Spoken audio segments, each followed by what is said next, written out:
Berjumpa lagi dalam permenungan kita edisi Rabu 18 Agustus 2021 dalam pekan ke-20 masa biasa. Bacaan-bacaan liturgi hari ini, bacaan yang pertama dari kitab Hakim-Hakim bab 9 ayat 6 sampai 15 dan bacaan Injil dari Injil Matius bab 20 ayat 1 sampai 16a. Kedua bacaan liturgi hari ini sesungguhnya memperlihatkan sikap manusia yang suka memberontak terhadap Allah. Manusia yang tidak mau diatur oleh Allah. Bacaan pertama misalnya memberikan gambaran dengan sangat jelas bagaimana orang Israel memberontak terhadap Allah dan sikap pemberontakannya itu diungkapkan, dinyatakan dalam sebuah sikap lain yang lebih konkret, yakni sikap yang tidak mau diatur oleh Allah. Kok bisa? Ya bisa. Sesungguhnya Allah telah memilih bagi bangsa Israel seorang raja yang namanya Gideon. Tetapi dalam bacaan pertama hari ini, ternyata orang-orang Israel mau memilih sendiri orang yang mereka angkat menjadi raja bagi mereka, yakni Abimelek. Ini kan sebuah sikap yang sungguh mengungkapkan pemberontakan yang tidak mau diatur oleh Allah. Saudari dan saudara yang terkasih, mungkin sikap bangsa Israel itu menggambarkan juga sikap kita yang suka memberontak terhadap Allah dan tidak mau diatur oleh Allah. Mungkin itu juga menjadi sikap saya dan Anda, sikap kita sekalian.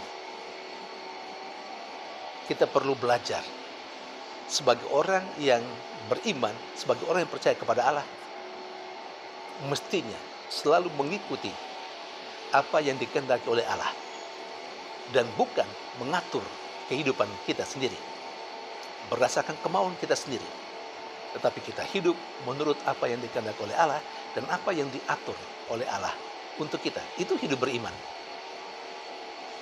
Kalau tidak seperti itu, ya bukanlah orang beriman namanya. Sementara dalam bacaan Injil juga hampir sama.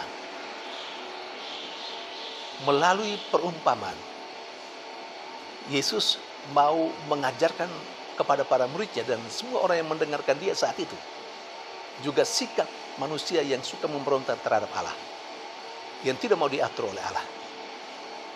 Sesungguhnya dalam perumpamaan itu, kelompok yang pertama sekali sudah membuat kontrak dengan yang empunya ladang. Biaya atau upah 1 dinar dalam 1 hari. Kontrakan ini dilakukan oleh pemilik ladang itu dengan kelompok orang yang pertama. Sementara kelompok yang diundang untuk bekerja di ladang itu pada jam 9, pada jam 12, pada jam 3 sore, pada jam 5, itu tidak ada kontrak. Sampailah saatnya di mana pemilik ladang itu memberikan upah. Mulai dari mereka yang bekerja paling akhir jam 5. Kepada mereka diberikan 1 dinar. Dan orang yang terlibat dalam kontrak itu berpikir bahwa mereka akan mendapat lebih karena mereka bekerja seharian dari pagi sampai sore malam. Ternyata pemilik ladang memberikan juga 1 dinar kepada mereka. Dan itu dinilai sebagai sebuah tindakan yang tidak adil. Saudara dan saudari yang terkasih, apakah sungguh tidak adil?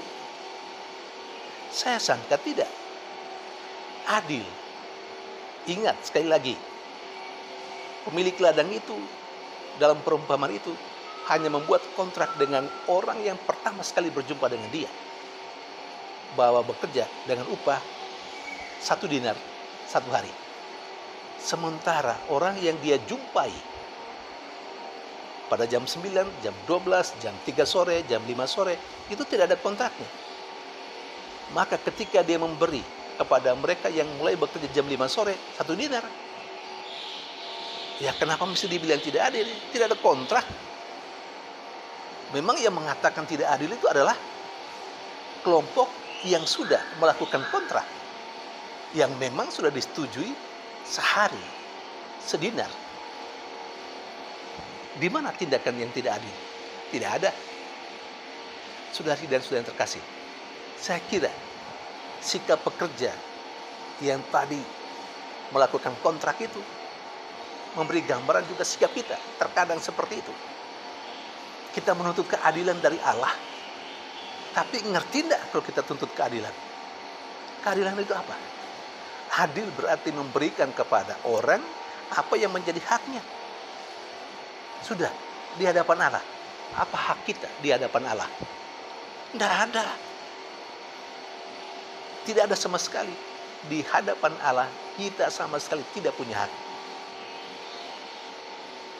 Karena itu, tidak bisa kita menuntut keadilan dari Allah. Saudari dan saudara terkasih. Tapi itulah yang terjadi. Kita selalu menuntut keadilan dari Allah. Kalau orang lain lebih hebat, lebih baik, kita berpikir Allah tidak adil terhadap kita. Karena memberikan anugerah kepada orang lain, keberhasilan kepada orang lain lebih hebat dari kita. Jangan dong.